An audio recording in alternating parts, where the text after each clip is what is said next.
All right, so I believe you should be able to hear me now. Welcome to tonight's class. You'll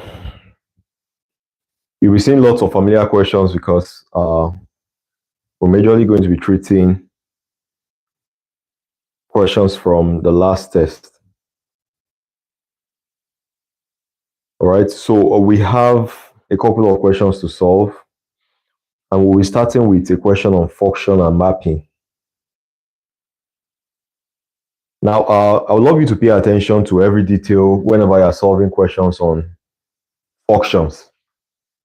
Now, looking at this question, we have two different functions. This is the aspect of what we call composite function, function of a function. You can see the first question we have here. We have the first function, f of x, is given as x squared. The second function, g of x, is given as 1 over x plus 2. Now, both functions, the x variable there are all members of real numbers. And for the second function, g of x, we're told that x must not take a value of minus 2, obviously, because if x is to take a value of minus 2, at this instance, x being minus 2, we will be having our function being undefined. So that was specified in order for us to understand that at no point are we going to be having a function which will not be defined. So we can go on to solve this function now. We're given that the composite function fgx. Now, looking at this, I'm sure you understand that fgx is different from gfx. And the difference is just that in this case now, the very first function is the parent function, while the second function, g, is the child. So g is embedded inside f. Of course, if you have it a different way, you follow through just the same way. Now we have f as the parent function. All right. So what you have to do is to go on to check up your parent function, which is f in this instance. And what was the parent function? The parent function said x squared. So you want to, of course, this is the parent function x squared, but you want to embed a function g inside the parent function x squared. So wherever you saw x now, you'll be putting in the function g. So therefore, for us to have fgx, we'll be having, rather than writing x squared, we'll be putting the function g wherever we saw x squared. So this was the variable x. So instead of us having just x squared, now we are fixing the variable g, the function g inside the function f. So now this is what we're going to have. All right.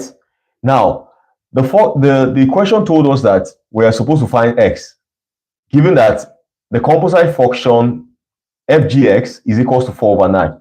So all you have to know is that if this is fgx, this is equals to 4 over 9. Now, this looks very beautiful to solve. I noticed some students tend to complicate a simple question. I would love you not doing that. So when you see a question like this, what you just have to do is you don't have to start trying to square it or whatever, because you can observe that the two values here are both perfect squares. By perfect squares, I mean they have perfect numbers. They have an whole number when you find the square root. All right. So let's go on to do something which we can see it's obviously beautiful to do by taking the square root of both sides. So if we take the square root of both sides, obviously that will work very fine because both are perfect squares. All right. So what do we do here? With the rule in mathematics that tells you that when you have a square root, square will always cancel a square root. So we know that this will cancel the square root. So we obviously will be left with 1 over x plus 2 being equals to, in this case now, square root of 4 will be 2, and square root of 9 will be 3. And then there is a plus or minus there. All right. Now, look at what we have here. I'll be using more of the shortcut methods in order for you to be able to understand how to save time in the exam hall. Now, I'm sure some of you will go on to trying to cross multiply this and every other thing in between. But I would prefer, rather than doing that, to just find the reciprocal. Because if I find the reciprocal here, I obviously know that by finding reciprocal, that means 1 over x plus 2 will become x plus 2 over 1. And this other one will become plus or minus 3 over 2. All right. Now, by doing that, I've been able to cancel out the need for doing any bit of cross multiplication. So I have my value of x plus 2 being equal to plus or minus 3 over 2. All right. So what do I have from here? From here, I can obviously see that my x will be equals to plus or minus 3 over 2 minus 2. That means my x will be equals to plus 3 over 2 minus 2, or x will be equals to minus 3 over 2 minus 2. If you solve for this, 3 over 2 minus 2 will give you a value of what? Minus 1 over 2. We'll be having minus x being equals to minus 1 over 2, or for the other one, x will be equals to minus 7 over 2. So this was the answer you were supposed to get, and you would have gotten a perfect result. So that's that about that for the very first question. We don't have much time. I really hope this was understood by everybody. I don't think this is supposed to be an issue for anyone, but in case you missed it during the test, you can make your adjustments quickly. All right. I'll be solving very soon. I noticed that in the test we had almost everybody. I'm not even sure I know anybody that got the question number 22 and 23. Question number 22 and 23 had to do with the domain and range. I hope to put an answer to those two questions before the end of this video. And but before going there, let me try and solve the question around the y-intercept. So you were told that an ellipse had an equation. All right. Please take as much note as you need to take for you to get the best out of this. I would love to see the correction of this test in your notes on Monday next week. So please take the whole solutions for all these classes in your notes so we can be on the same page when we see next time. All right. The next question said an ellipse has an equation, and the equation was given as this was, of course, the question could have been silent on the shape and just told you that a particular conic section had this. If you were told that a conic section had this, and you were told to find the y-intercept, of course, that means the very first thing they wanted you to do was to get the shape. And if you look at this question, you can see that because of the plus sign here, this obviously will be an ellipse. Now you're told to find the y-intercept. The y-intercept is obviously a very simple question where you just have to, I've explained this before. If you're dealing with a conic section or whatever you're dealing with in mathematics, if you have your plane, your x and y axis, to get your y-intercept, this is the y-axis. Everywhere on this particular y-axis has a value of x being 0. Everywhere on this y-axis, x is 0 at that point. And for the x-axis, if you're asked to find the x-intercept, everywhere on this x-axis, y is 0. So obviously, if you're told to find the y-intercept, all you need to go on to do is to fix in the value of x being 0 in your equation, and you'll be getting the y-intercept. All right. So for us to find the y-intercept right here, what we have to do is to fix in the value of x as 0. Once again, please take good note. I would love to see every of this solution in your note. So we'll put the value of x as 0, and then we have 0 minus 2. Obviously, wherever we saw x, now we're putting the value for x being 0. Over 16 plus y plus 3 square over 9 equals to 1. Now, what you have to go on to do is to simplify this as much as you can. This is minus 2 over 16 minus 2 square plus, you leave this as y plus 3 in the meantime. So obviously this will give me 4 over 16 plus y plus 3 square over 9 equals to 1. All right. Now, the next thing to do is you want to observe, and I always love to be a bit hesitant before I try to open my bracket, because I want to see if there's anything that would be able to cancel out before I try to open my bracket. So what I want to do next is I will leave this as this, y plus 3 square over 9. Then I will have equals to 1 minus 4 over 16. That means I'm taking 4 over 16 to the other side. So what I have here is y plus 3 square over 9 equals to, if you do this, you'll be having a value of 12 over 16. So 12 over 16. You can see what we have right here. So what I want to do next now is to try, and you see the reason why I don't like to be hasty in opening this, because what I can see right now is that I can go on to make a square root of both sides. You know, many of you will do the same question and go through a longer route, but I prefer to move in such a way that I don't have to spend so much time solving the question. So looking at this, of course, you know that you can obviously change this to, this will be changed to square root of y plus 3 square over square root of 9. I'm sure you understand that, square root of 12 over square root of 16. So while doing this, you can see that this will cancel this. We'll be left with y plus 3 over 3. All right. And this will be equals to square root of 12. You can dissolve square root of 12 to give you 2 saw 3, because obviously square root of 12 is square root of 4 times 3. That will be 2 saw 3. So this will be 2 saw 3 over 4. All right.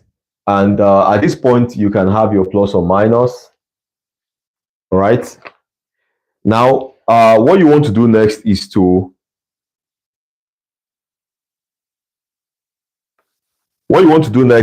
try and solve that.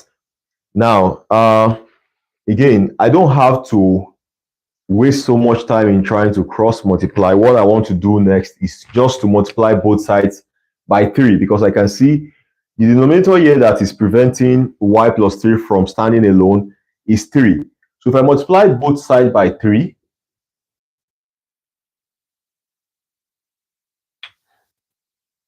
what's going to happen is I'm going to have y plus 3.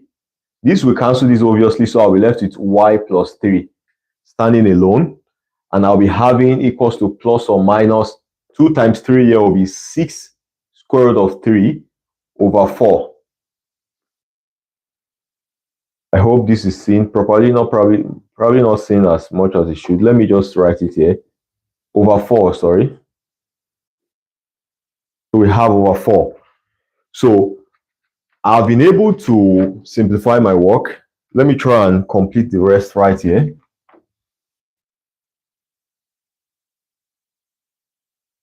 So this is how you take, you find the y-intercept of any conic section.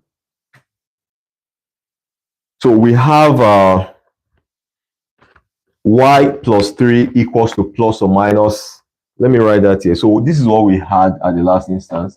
Y plus 3 equals to plus or minus 6 square root of 3 over 4.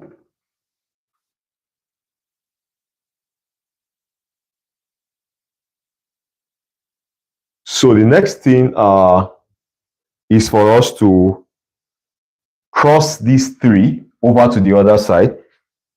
So we want to have y equals to plus or minus 6 square root of 3 over 4 minus 3. So at this instance, I'm sure you know that this means we can have y being equals to plus 6 square root of 3 over 4 minus 3, or y being equals to minus 6 square root of 3 over 4 minus 3. Now, I'm sure somebody is whispering there that we can have this as 3 over 2, because 6 divided by 4 is 3 over 2. So we can have this as 3 over 2. Same thing goes here. We can have this as 3 over 2. All right. So this answer is very much correct. And if you change this to decimal, if you decide to, you can decide to leave this as fraction. That means you go on to make all this as just one fraction. You have over 1, then you find the square, the LCM, and then you put it as just one fraction. That will work also. Or you can decide to leave it in decimal. If you decide to leave it in decimal, you should get an answer of minus 0.4019 or minus 5.5981. All right, so that's just that about that. It's quite very simple and straightforward. All you have to do is fix in the value of x as 0 when trying to find the y-intercept. And if you're trying to find the x-intercept, you just do conversely the same thing. That means trying to find the x-intercept, that means you fix y as 0. So now, by the way, let me tell you this. If you're trying to by the way, let me repeat again before I say the thing I wanted to say. Make sure you are getting good notes in your notes. I need to see this in your notes. So make sure all this is present in your notes. All right. Now, when trying to have like the final answer of this, you don't want to leave it as it, because these are the y values you got. But if you're told to find the y-intercept obviously is a coordinate. And coordinates are always made up of two values, the x values and the y values. So you want to write the coordinates as x being 0 and y being minus 0.4019. And then you want to write it also as x being also 0, because don't forget x was 0 at this point where y was this, then minus 5.5981. All right. So this is what we're going to have when we're trying to write our final answer. If you look at this, it's more like the instance where this particular shape, the ellipse, crossed the y-axis was at this point when x was this and at this point when y was this and when y was this. So this is basically the response to that question. Let's see how to move on to the next question very quickly. I want us to solve as many. I hope I'm not too fast for anybody there.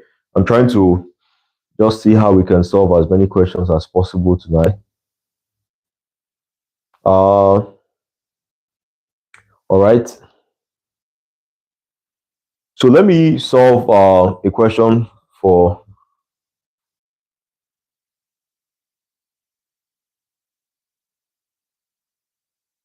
no, you cannot put, somebody is asking a question, you cannot put, you have to put x comes first, and then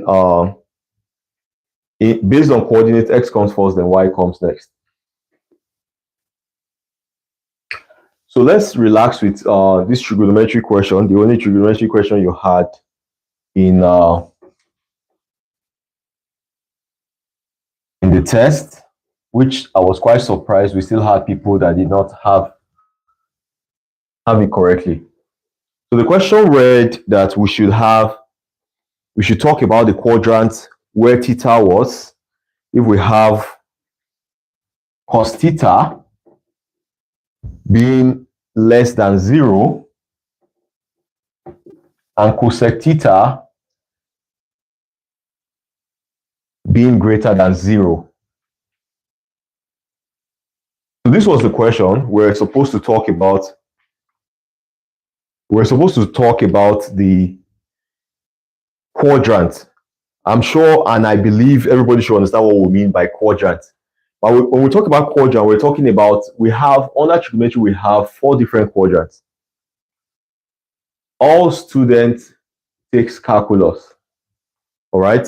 Of course, this could be interchanged in such a way where some people may write it that all students takes calculus.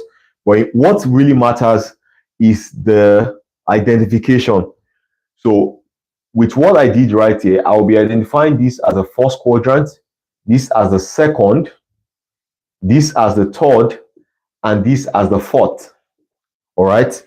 This is very vital. Knowing how to label them is very vital. So whatever you are using, if you're using clockwise or anti-clockwise, make sure you understand that the sign is going to be at the second quadrant. All right. And the tan is for the third quadrant. Now, when you look at this particular identity, that was this particular trig ratio, cosec, of course, I'm sure you should all know this stands for cosec. This stands for cosec theta. All right. Now, if you look clearly, you will probably be wondering, because this is the quadrant for sine. For sine, this for tangent, and this for cosine. So you'll be asking, which particular quadrant are we going to have cosec in? Because if we're trying to find the quadrant that we have these 2 conditions being met, that means we're looking for a quadrant, the quadrant where cosec theta was less than 0. When you see the word less than 0 there, that means cosec theta was negative. That's just the implication of less than 0. And when cosec theta, when cos theta was less than 0, and when cosec theta was greater than 0, that means cosec theta was positive. So you're looking for the quadrant where these 2 things, these 2 conditions are met simultaneously. All right. Now, one of the first thing to address is, which quadrant houses cosec theta? Now, I need to remind you of your trig identities. For your trig identities, we have this, the inverse. This is what we call the inverse of sine. These are inverse identities. So when we are dealing with cosec theta, it is the reciprocal, the inverse of sine theta. When we're dealing with sec theta, it is the inverse of cosec theta. And when dealing with cot theta, that's the cotangent theta, we're dealing with the reciprocal of tangent. Now, how do you identify all these 3 different inverse identities on your quadrant? This is what you need to know. On your quadrant, every of these identities, based on their reciprocal, that means based on whatever they were associated with, that means in this case now you can see cosec was identified with sine theta. So cosec theta will also be present wherever you saw sine theta. So this is where cosec theta will be, the second quadrant. All right. Now look at that for sec theta, the secant of an angle. You can see it was identified with cos theta. So the secant, sec theta, will be present here in the fourth quadrant. And the cotangent, that's cot theta, will be present in the third quadrant. So this is what you need to remember when you are trying to deal with a question like this. So don't miss it if you are told to identify where your inverse identities are. They are just based on, you will look for their corresponding angle, corresponding identity, and use that same way to locate them on your quadrant. Now, that being said, the question now said cos theta is negative. So the next thing to look for is, where is cos theta negative? This all student takes calculus we are dealing with here is identifying where they are positive. The meaning of that is that for this A, this is A, right? This means all the three identities, that means every one of them, sine, cos, tan, they are all positive here. While in the second quadrant, it is only sine, of course, and cosec that will be positive. Whereas in this, it is only tangent and the cotangent that will be positive. And right here we have the cosec and, the cosine and the secant of an angle being positive. So all these things you're seeing here represent places where they are positive. So when you're looking for the negative, of course, this means all of them are positive. Cos is positive. The first one said cos is negative. So if cos is positive here and cos is positive here, that means cos will be negative in these other two quadrants. That means this other two quadrants is where cos will be negative. These two things I ticked represent the places where cos is negative. All right. Now, but you were not just told to identify where cos theta was negative. You were told to also identify where the cosec was also at the same time positive. Cosec here is positive, right? Now, where is cosec positive in these two? Where is cosec positive in these two quadrants? You can see from what we wrote here, cosec is positive in the second quadrant. So this is the only place cosec is positive here and obviously positive here. Cosec is positive here. But this is the only quadrant that ticked both boxes. So obviously, your response to this question will be the second quadrant. You can see it's the second quadrant. That's Q, quadrant 2. So the answer to this is quadrant 2. All right. So that's about that question. That was just for relaxation. So let's get into the next question we have on functions. Now we have another question, quite simple, on function. We're given that a particular function had this. Please make sure you're writing all this down. Very, very important. I want to see all the corrections well written.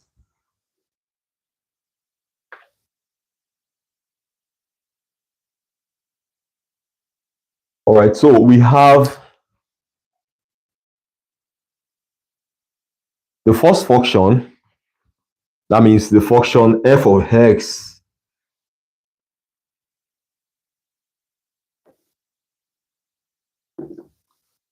was given that we had this particular function x squared minus 2x minus 3.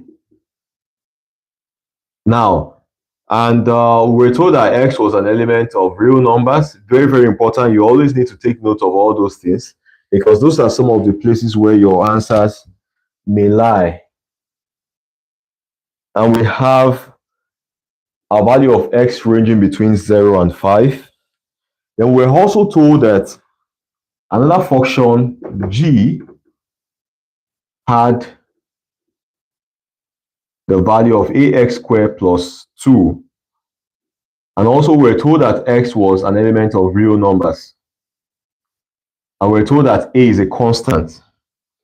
So we're told to find the value of this a if g f1 is equals to 6. It's quite a very interesting but very simple question. We're told to find the value of gx1. Now, when you look at this question, this also has its root from composite function because this is function of a function. Now, in this case now, the parent function is the g function, while the child function is the f function. So we are embedding f function inside the g function. All right. Now, look at one other thing we were told here. In this case now, the argument for x was replicated with 1. Now, I want to first of all point out something. Do you notice that the value 1 was intact because we're told that x was between 0 and 5. So you see that because the function f is not going to take an argument outside this. So don't get tricked to, if you were given a value that was bigger than, was not between this range, that would not be right. So we always need to pay attention to all the variables we're given. Now, you're told to find, so you're told to embed function f inside function g. So this is function g, so it will be our parent function. So I know that g, I will try and find for g of fx first, will be a, wherever I see x now, I want to fix in the value for f, which is x squared minus 2x minus 3 square plus 2. You can see now, this is the function g, but now I'm fixing, wherever I saw my x, I'm fixing the function f inside. This is the function f. All right, that's function of a function. That's the whole concept. So if I go on, now I can now go on to try and find gf1. gf1 means wherever I saw x now, I'll be fixing a value of 1 inside. So I'll be having a into bracket 1 square minus 2, 1 minus 3 square plus 2. You do a sum of, this is a 1 minus 2 minus 3. That'll be 1 minus 5. That'll be minus 4. Minus 4 square plus 2. This will be 16a because minus 4 square is 16. That will be 16a plus 2. So gf1 is equals to 16a plus 2. Now, I was told that gf1 was equals to 6. That means I can easily just equate this to 6. From this argument here, gf1 equals to 6. So from here, I'm supposed to find the value of a. All right? This means 16a will be equals to 6 minus 2. And that means 16a will be equals to 4. And my a will be equals to 4 over 16, which will be equals to 1 over 4. Are you seeing how very simple all these questions are? So before I continue, if you are here, you have not yet given a thumbs up to the video, please do that as soon as you can. Now, I want to run, I'm trying to see how we can finish up as much as possible here. Let me solve one more question before I go into the question on the domain and range. I believe that's one of the questions many of you had issues with. So please, let me solve one other question. That's question number 29. And then I would run up to try and solve question number 22 and 23. All right. Question number 29 was also on composite function. I hope everybody is taking notes, good notes. I really want to see all this in your note, please. Now we have, for this question, we have two functions, f and g, and we're told that the function f had this. We had x squared plus 3, and we're told that x was an element of real numbers, and we're told that g x, we had 2x plus 2, and we also know that x was an element of real numbers. All right, we're then told to solve the equation fgx being equals to 2gf plus 15. Once you really understand the concept around function of a function, you cannot get this wrong, because it's all about knowing how to embed your functions inside a different function. So you can see what we have here now. We have the parent function here is f, while the child is g. In this other case, the parent function is g, while the child is f. So we want to embed them in each other. So let's try and embed g inside f. This is f. Wherever I saw x now, I'll be putting the value for g inside x. So I'll be having 2x plus 2, this is the g. I'm fixing it inside the f variable, the f function rather. So you can see this is me. I've completed this first task. I've done, this is fg of x now, because I've embedded g inside f. All right. Now this is 2. I'm embedding f now inside g. So this is g. Normally, I want to have g was 2. Now, wherever I saw x now, I want to put in a value for f. That will be x squared plus 3. So this is gfx. This particular thing inside here is gfx because this was generally g. Sorry, this is not yet complete. I have plus 2 here. This is g, 2x plus 2. But wherever I saw x now, since I'm embedding f inside g, I'll be fixing in the value for f, which was x squared plus 3. So I complete this by writing the plus 15. All right. I'm sure you guys are following me. It's all about embedding the right way.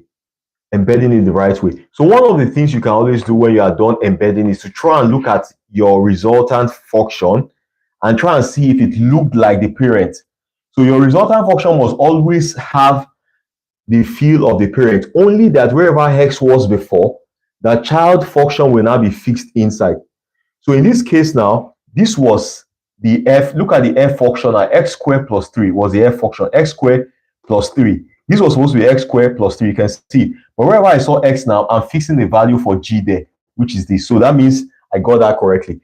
For this other one here, this gfx, g function was 2x plus 2. 2x plus 2.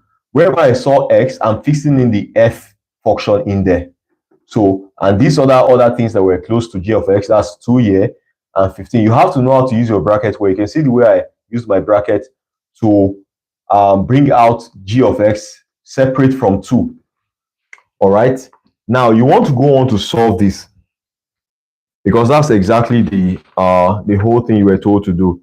So what you want to do next now is to open all these things as much as you can. This is where your ability to expand will be much needed. So yeah, I don't need to be putting two brackets close to each other. I can go on to just have this as 2x all squared. That will be 4x squared plus 2 times 2 times 2.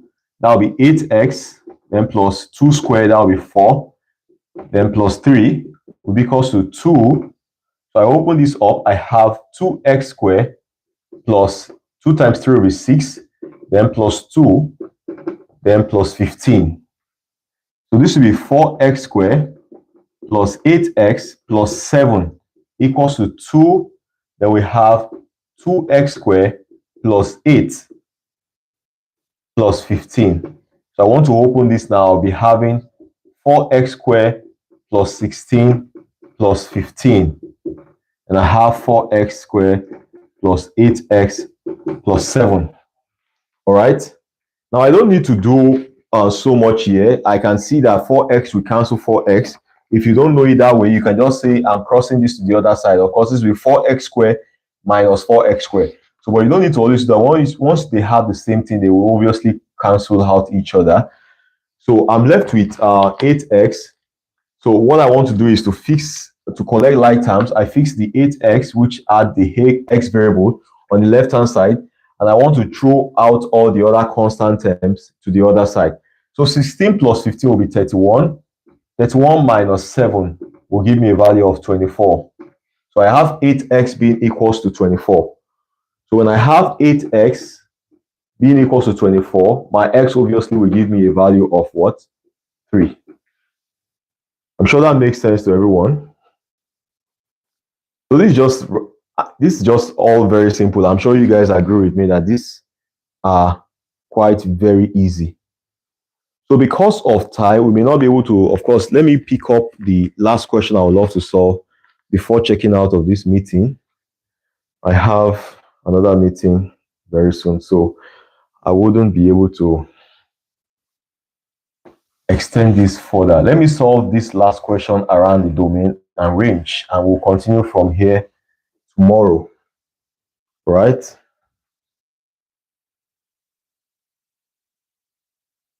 Now you were given a question And if you have not been paying attention, please, you have to pay attention in this last question we want to solve today.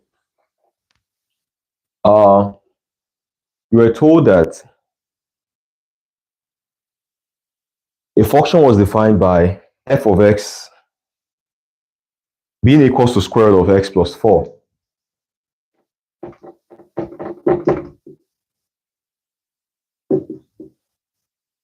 All right.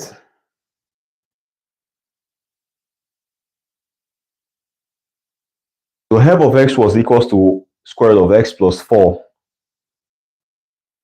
And now, I said something earlier. I said you should always pay attention to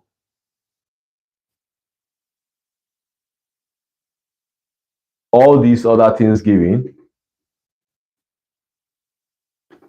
This was the conditions that were given around the function. So the first question said you should determine the domain of. The first question said you should find the domain of the inverse of x. And the second question said you should find the range of the inverse of x. Right? How many of you got this question? If you know you're there, you got this question in the test. Can you just give me, let me know you. All right. I'm not sure any of you did get it, and I'm quite surprised, but just pay attention and let's see how to go about this. So let's try first of all to find the inverse of this function. All right. Let's try and find the inverse of this function. First of all, what is f inverse of x? That's not very important here, but let's just try and find it. Now, from your understanding of how to find inverse of a function, one of the first things you have to do is to change your f of x to y. That's the first step that I taught you. Change it to y. Then interchange x and y. Wherever you see x, put y. Wherever you see y, you put x. Right? Then the next thing is to make y the subject of formula after doing this. So you'll be having, of course, to make y subject of formula, you have to square both sides. You put a square to both sides so that you can bring out y.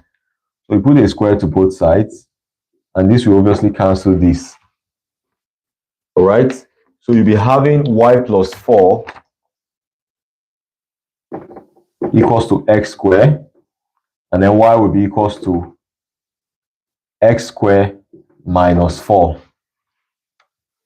Okay, so you've been able to successfully find the inverse of this function. Now, the next thing I would love you to do is let's deal with the domain and range of the original function. Let's deal with the domain and range of f of x. Of course, I understand that the question wanted you to find the domain of the inverse. You're supposed to find the domain of the inverse. But let's try and find the domain and range of the normal function first. All right? Let's find the domain and range of the normal function. Now, from your understanding of the definition of domain and range, what can you really identify? If you look at what we have right here, your domain has been given already. This right here is the domain of the function. I told you already that your domain represents the input values, the x values. That's what we define domain as. So it's more like you were told that this is a function. This is not that case where you want to say x can take several values. Of course, it doesn't mean that this function will not be valid if x took a value of 6 or if x took a value of 9. It doesn't mean this function will not be valid. This will not be an invalid function if x was maybe 12. X could be 12 and this function will still be valid. But based on the question, you were told that this is the set of values for your x. So this right here is the domain of your function. All right. So let's try and do something here. Just fixing the function. I will have to clean this all up. Let's put the domain here. Let's put the range here. So now that you have gotten that, don't forget your domain is always your x value. So obviously, you should learn how to know how to write the your answers. So your domain will always be having the hex value. So this is your domain.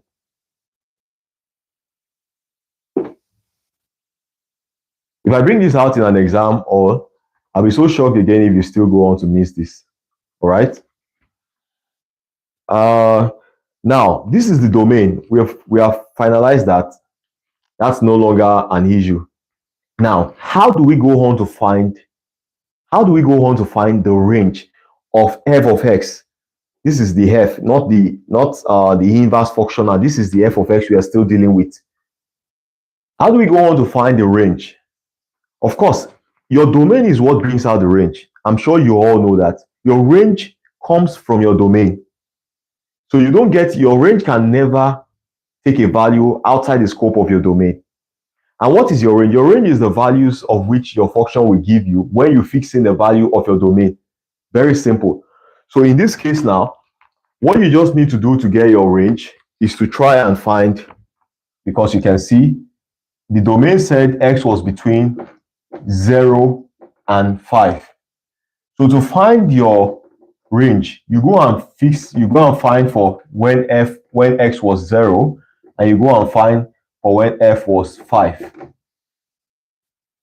So if you go on to do that, you will notice that f of 0, of course, this is your f of x. So f of 0 will be obviously square root of 0 plus 4, and that will be 2. And then f of 5 will be square root of 5 plus 4, and that will be 9. Sorry, that will be 3. So that means invariably that your range is the result. So how do you write that? You write that in this way. The range will be the result. The result when you fixed in x being 0 gave you 2. So that will be, of course, 2 less than or equals to fx, because all these are the result of f, or when you fix in your values inside. Less than, this case you will not have equals to, because here they don't have equals to 3. So this is your value, this is your answer for the range of this based on this particular domain. This is the value because your range comes from your domain. All right, good.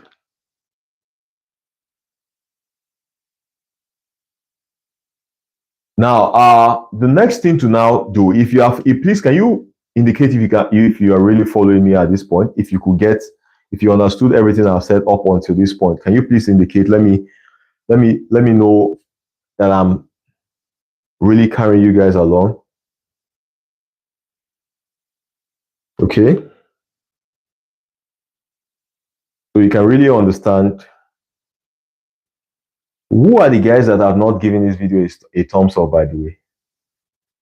Let me use one side eyes to look at you. So you guys are following, right? Okay, you are following. Okay, good. So we have been able to get the domain, which I explained. That one was given from the question. We didn't have to rack our head on this. But the domain, the range, we got our domain based on the range. Now, from what we have gotten here, the response of these two questions, domain of the inverse, is quite very simple. All right.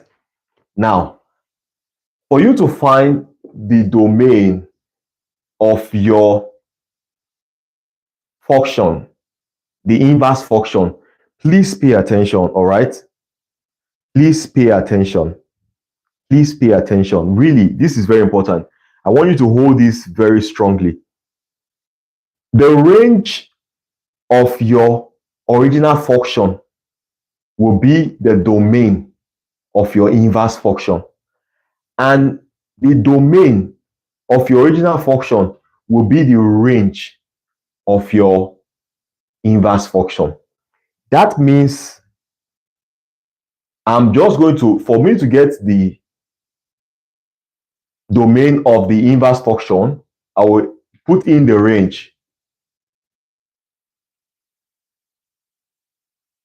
Now, I'm not going to be putting f of x now because your domain will never hold f of x. Your domain is always holding x. So this is the domain of your inverse function. Whereas for the range, we have, you will put in the domain for your normal function as the range of your inverse function. So you have 0 less than or equal. So in this case now, you'll be having f of x less than 5. This is the answer to the question that was given. So the domain of the inverse function is this, and the range is this. All right. I don't know if you could see this. Okay. I think that's better. All right. So this is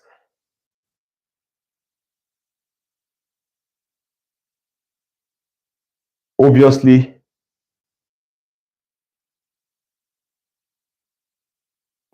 where we would have to call it a day.